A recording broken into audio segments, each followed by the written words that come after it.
Hey guys, what's up? Yeah,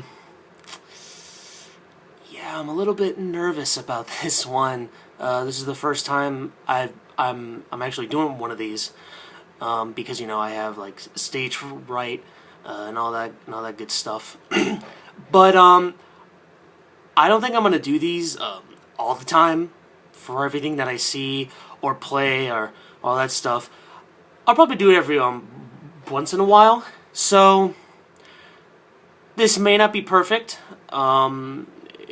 Feedback would be nice, but as I go along, I'll tweak it up a little bit. I'll make these videos shorter because I don't know how long that these would go. So I'll try. I'll try to make it short and sweet. If you like it, that's great. If you don't, then I'll probably stop, or I'll find a way to make it better. That's the best I can do. So, I would like to start off by saying, hey, look at my man cave. Yep, this is the Bat Cave.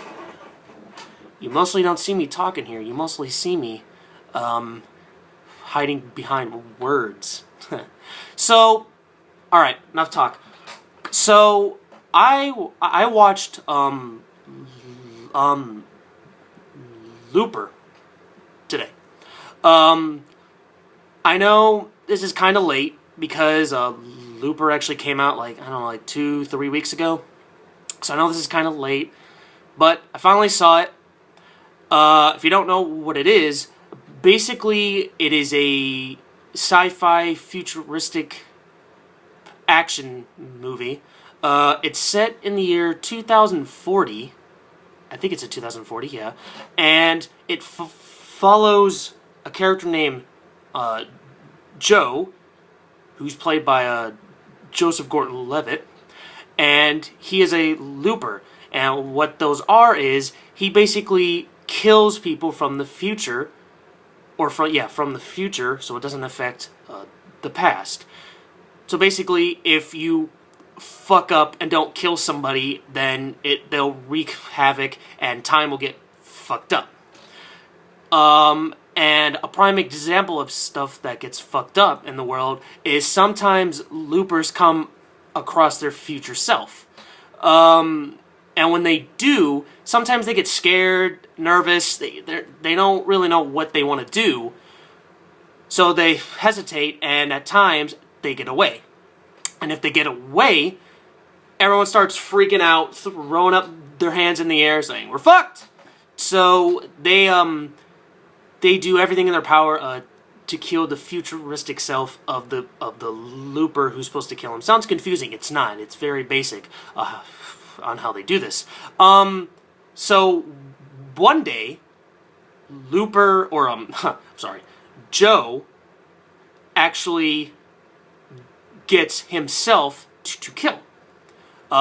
He's just sitting there with a stopwatch and his shotgun, whatever it is, and basically he just stares at him. Like I said, he stares at him, he doesn't know what to do, and he gets his ass kicked. So basically the movie is just him trying to find his older self, who's played by Bruce Willis, and to kill him, and that's it. You meet some people along the way, but I'll talk about it as I go on. As for the movie, it's fucking awesome.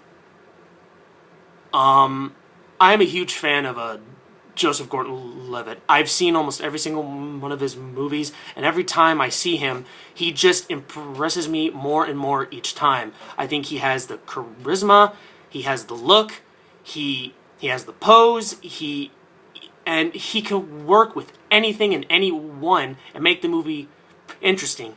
Even if you're not into the movie itself, you're interested in his character, because the way he acts, the way he talks, the way he does things, the way he thinks things, it's just phenomenal to watch him. And Bruce Willis, on the other hand, he is just an old bastard. He's seen all the things that Joseph Gordon-Levitt has shown or has seen. And so he's trying to tell him, look, you can't change the past because I don't want you to fuck up what I had before it was taken away from me. And Joseph Gordon-Levitt says, well, fuck you. I don't give a fuck. Fuck you and your wife, pussy. So it's just a matter of I'm better than you and I'm better than you between these two, and they play off each other so greatly that it's freaking hilarious when they fight each other, when they shoot each other, and all that stuff. It's fun to watch. Also, something that's really great about Joseph Gordon-Levitt is the way they did his makeup. Because how they did it was they made him almost look like Willis in a way. Like, they, like, puffied up his cheeks, they puffied up his eyes a little bit. So, it's like he looks exactly like him. And you're like, this dude looks like Bruce Willis, man. I mean, he looks just like him. Damn. I mean, I'll be shocked if they don't get nominated for, like, an Oscar or something for the makeup. Because it's awesome the way they did it. I mean, it's not necessary to do that, but it's cool that they did it anyway, and it adds to the realism. So that's cool. A couple people that are also in here, Jeff Daniels actually plays the bad guy, and I gotta say, he is great. If you don't know who Jeff Daniels is he's the dude from Dumb and Dumber, Harry, yeah, that's his name. You know, the one with the long hair? You know, like my long hair? And the dude is just terrifying. I mean, he doesn't act terrifying. Like, he doesn't scream. He doesn't, like, throw shit at people. He doesn't, like, have a dark voice or something. No, he's just calm, cool, and collect like a mob boss. Basically, speaking of mob boss, his character is he comes from the future so he can order around the loopers. Basically tell them what to do. It's a cool idea, because if he wasn't there, then they'd all be running around shooting each other, I think, or doing their own thing. And there's someone else in here, Emily Blunt. She plays a farmer, and you don't really see her until like maybe 40-45 minutes in to the movie. I'm not going to describe her because that actually goes into spoiler territory, so I'm going to keep that on the down low a little bit. That does it for the characters. I don't really know everybody because I'm not familiar with them. There's maybe some people like, oh, I seen her from somewhere, but you don't know his name, and they're barely in this. Like, there's like some dude with glasses who's one of like, dude, I fucked up. I didn't kill my old my old self. What the fuck do I do? And you never see him again. I assume he's dead. So I'm just gonna go with he's dead. As for the story, the reason why I was so interested in seeing Looper is because when it came out, people said that it was like Terminator or 12 Monkeys, which, by the way, 12 Monkeys, not a good movie. Sorry. But Terminator is. And I don't think it's exactly like Terminator, because they're both different. But I think where they're identical is when they go back in time and stuff. Oh, and the time travel stuff, Levitt says in the beginning that time travel hasn't been invented yet, but in 30 years from now, from his current age, it will get invented. But it's not going to be mainstream. It's not going to be hip, cool. The gangsters are the one who have it.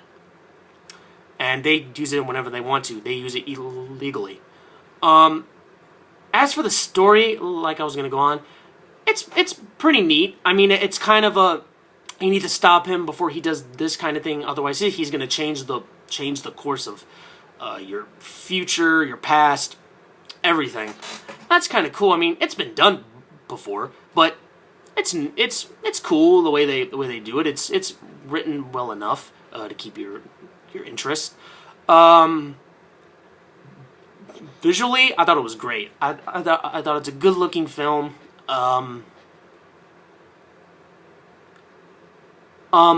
Also,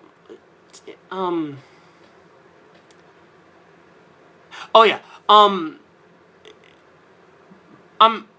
speaking a lot of the positives. I mean, this movie isn't perfect. I love it, but there is a couple negatives there. I don't think you guys will like the ending to this. It makes sense, but you'll be like, well, I just spent all this time rooting for this guy, and then that's the ending I get. It's no big deal, but you're like, I wish they could have did something else. And Emily Blunt is not interesting. She's that person for the male audience to say, oh yeah, she's kind of hot.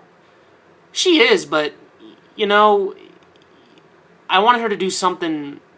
I wanted her to do something. You know, I mean, all she does in the movie is just hold a gun up to somebody and threaten them. And Joseph Gordon-Levitt doesn't care about her. I mean, he makes it clear, like, because she has a kid, and he's like, I don't care about you or your kid. And you're like, there's his goal, and she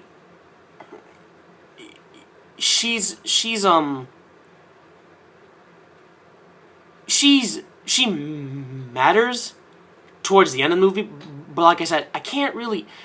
The reason why I'm pausing so long is because if I go too deep, I'm gonna ruin the movie. So I don't want to ruin it for you guys who want to see it. And another complaint that I had was I felt as I wanted to know more about the time travel stuff. They don't really talk about it very much. They only use it like maybe twice in the movie. I mean, it's not overdone, which isn't annoying, which is fine. But I wanted to know more about it because I want to know how, how they came across it in the future and then they put it together. But that's fine. I mean, maybe I'm just overthinking it.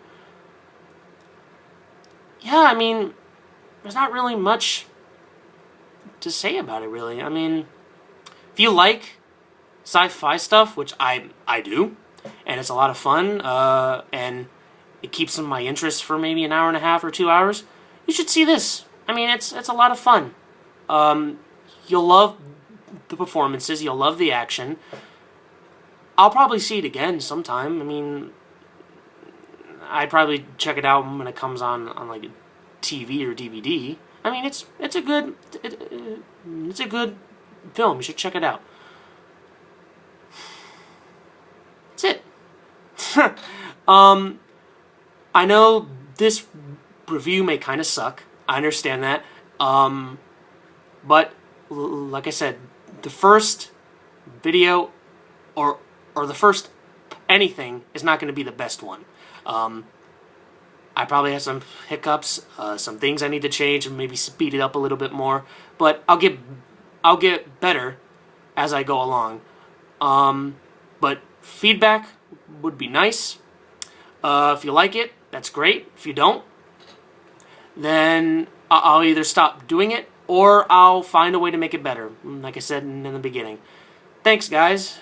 Hopefully I'll see you soon.